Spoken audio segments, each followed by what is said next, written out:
justement non deuxième point on ko no woni scénario ji din ko no woni risque ji di Mamadi mari do ni jentite do no moƴƴa to no poɗo no hande Mamadi Doumbouya waɗi une erreur monumentale o ƴetti opposant ɓe o naadiɓe kaso o geri woɓɓe go o caasiɓe ɓen ɓe tawata o tañƴinike kosiɓe ka yaasi kanko o hetta hoore makko par ce que o wataɓe sokkude je ne donnerai aucun nom mais ce qu'il ne sait pas que ɓeɓe o raɗi ɗo fof hay wonnoɓen ancien ennemi y a des risques yo ɓeɗo fof waw retrouvade contre lui je ne donne aucun nom no mi wiiri non mais ɓeɗo fof hay si ɓe wonata sur un front commun ɓeɗo fof si hawtiti jinguimo fuɗɗi e relation ji monsieur Alpha Condé fuɗɗi e proche ɓe makko ari e opposant ɓe makko ɓeɗo fof à partir de l'étranger c'est un risque fi la Guinée on yiɗo o piyowo ceede mi andina ɗo noon ceede honno waɗi si ceede no harmi ko par ce que ceede ɗen kanje ɗe yettoma tigi ko woni e wadde ko je parle de Matouré o waray tun o yimmo o inna o hoyɗo o inna nkiye saare nge na ɗum ko piyowo ceedi ko ɓeynta ko ñeeli bomboy ko ɗum woni kañum on Matouré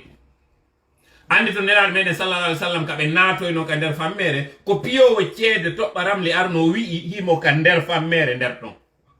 ce qui veut dire jinnaji ɗin si ɗi ƴawi ka kammu ɗi yaawi ɗi heɗitoyo ton e nder piiji sappo ko ɗi wolta kon gonga on gotu garayno nder ton Matouré wowluno fi arugol makko kanko ɗo Mamadi Doumbouya ka gollidugol e seytaneji ɗin aw ko ɗo kadi o pii ceede makko ɗen o wi o hoyɗu woko no inni incursion rebelle no waɗude o yewti kañum kadi hay ko on ton incursion rebelle woni natirde alors pour votre information c'est bien vrai hande ɗo la Guinée on est exposé à une attaque de l'extérieur comme woni wadde attaque ko je ne saurais vous dire mais hande ɗo wattano yila moƴƴa ardino moƴƴa hakkil wattano yila e frontiére ji ɗi ko monno e wolande ko par ce que wonɓe ardeɓe ɓe suɓata ɓe sendidirta ko mboni hombo o risque ɗo Mamadi Doumbouya no andimo wondema himo risque heɓugol une attaque de l'extérieur il le sait très bien première inquiétude mo mari deuxième inquiétude mo kañum Mamadi Doumbouya jogui au sein des forces armées kamɓe ko e ɗen ɓe nantodira hande kadi o andi la stratégie des 3I le code ICAR ɓe ari ka troisième point un d'abord l'induire en erreur, deux le rendre impopulaire, trois le isoler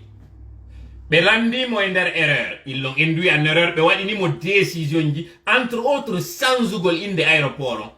waɗen ɗo noon pause jentitoɗon no moƴƴa ko moni e wolde ɗo kon tellement Sékou Touré fi makko on hino ɓawli fi makko on hino wondi e tana ko hay aéroport innitiraɗo mon tanaji ɗin fuɗɗike ɗon ko point gomo yewteten joni fi muɗum ɗum ɗo ko juste ari pause waɗɗen yitten kum donc CNR des échecs maɓɓe on ko inévitable parce que ɓe associe ke on lanɗo tawɗo ko gonɗi e ƴiƴam hawtodiri e makko ɗum ko Sékou Touré ɓe décidi ko ɗo ɓe réhabilitata ko ɗo ɓe jonnita ndimu ko ɗo ɓe lannitoto laamu makko monsieur Alpha Condé non je prendrai la Guinée où l'avait laissé Sékou Touré mais en réalité c'est pas lui qui reprend la Guinée là où l'avait laissé Sékou Touré c'est le CNRD qui est en train de continuer et de finir les œuvres de Sékou Touré c'est malheureux parce que justement ils sont venus à une époque où ce n'est plus cette vengeance qui peut aider. Ils sont venus régler des comptes à des citoyens guinéens comme eux, des choses qui ne nous amènent nulle part, malheureusement. Ils ont préféré l'intérêt personnel que de privilégier l'intérêt national. Voilà maintenant tous les malheurs qui s'abattent sur la Guinée. Hakkunde maɓɓe no ɓayɓe nantodira o yi ko ɓe waɗi kon kan naamuri parce que ɓe andi kanko Bala Samora hande ɗo ko jullere nden o huuli Ammara ko jullere nden huuli Idi Amin ko jullere nden huulani Sadiba ka wowletake fi makko ɓurɗo raɓɓiɗude maɓɓe on comme les frères Dalton ɓurɗo on raɓɓiɗude c'est le plus nerveux et c'est le plus criminel hakkunde maɓɓe ndini wonɗon e yiide juutundi ndin ɗo ko avril non les frères Dalton les quatre CNRD on no mari 5 frères Dalton no ɓe ɓuriri juutirde noon ko noon ɓe ɓuriri jaasude bone no ɓe ɓuriri raɓɓiɗirde noon ko noon ɓe ɓuriri bone o hande ɗo o andi ki ya e risque yo ɓe ciilomo ɗo no o waɗirno noon mo mari on probléme ɗo hande troisiéme probléme mo mari ɓurɗo wonde grave on noon kaka tawi noon kadi déjà ka nder force spéciale tigi no toon deesiduɓe ɓe waɗay kural e nder makko ɓeɗo kañum kadi ko ɓe 2 groupe ko groupe ɓen tawɓe ɓen ɓe faamotirino e kañum entourage makko on ko ɗum woni ɗeya ko e 4 bala samouraï e luttuɓen ko ɓe habbi ko occasion on fi kiwlagol mo deuxième groupe ko ɓe yiwɓe andi ɗimmoɓe maɓɓe ɓen sina waraɗo o ko sokaɗo ɓe décidi ɓay tun aroya e maɓɓe kamɓe kadi ils vont finir avec lui. Voilà les 3 risques auxquels est exposé le colonel Laye Mamadi et son groupement de forces spéciales. O yiɗo a ƴawgol en grade repoussama omoni holande ɗo ko noon haala cakani goy ko woni puisque c'est très imminent ko woni arde kon voilà fi wata compromettre mi duwano kay tuusude o sujet ko andi ngolon tun de l'extérieur scénario ji ɗi wonde muɗum fi on prépare parce que tana so ari on memata ɓen tawɓe ɓen ko tana on tungo yo ɗumanni e mum on memay kadi ɓen tawɓe ɓen no wadde mema itta. Voilà donc au premier point et deuxième point ko wonni mum parce que hande ɗo c'est un arrêt total. Leydi ni sa ndari sur le plan économique on yiɗo kaɓe nodditi minier ɓen parce que ɓe sikkuno ɓe ara ɓe waɗa chantage e ɗi compagnie minière ji ɓe landoɓe mbuuɗi ɓen jonna ɓuri ko ɓe mari ko. Malheureusement pour eux ɓe anda hay konko innete chronologie kon ɗum woni contexte mondial o. Si tawno il y a 2 ans ou 3 ans auparavant si ɓe darnino site minier ji ɗin directement compagnie minier ji ɗin guwoto no ara e maɓɓe fiyo ɓe famodir golle ɗe reprena donc ɓe waɗa ɓe chantage ɓe ndo mbuɗi. Malheureusement c'est en pleine crise mondiale ka tawata industrie ji ɗin fof no woni à l'arrêt sabu guerre on Ukraine ko fewno ɗo ɓe ni ɓe arde ɓe waɗa compagnie minier ji ɗin chantage.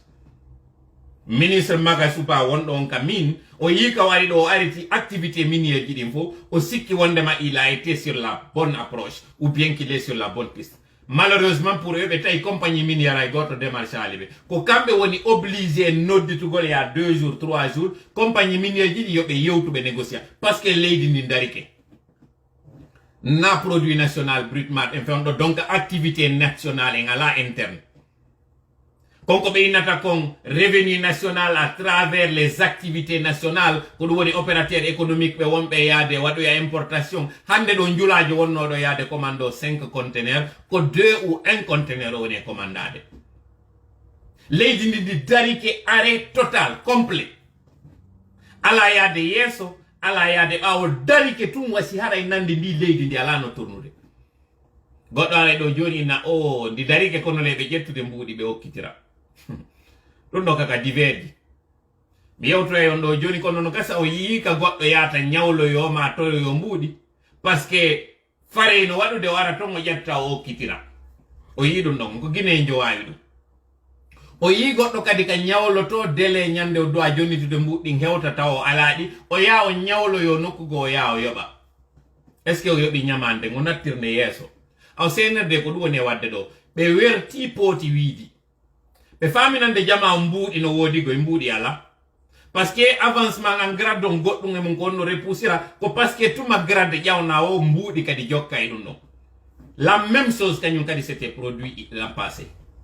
ou l'an surpassé tuma policier ɓen innanoɓe waɗananoma grade ji monsieur Alpha Condé waɗi calcul on tun tawi na ko yonata wata gasude ɓe recliti kadi e mesure o mone wolande on ɗo ko na ko hotta parce que contrairement e woɓɓe blaguerɓe ka réseaux sociaux ji ɗo ɓe aray woni ɓe hottoɓe wowla non e wolde ɗo ko namantagol. Voilà pourquoi min ƴetta 1 semaine ou au moins 6 jours se min ara yeeso mon ɗo min yewta minimum on 5 de lundi à vendredi ara meɗen glanude information par-ci par là mais il y a kadi sur des choses concrètes et de sources crédibles min yewta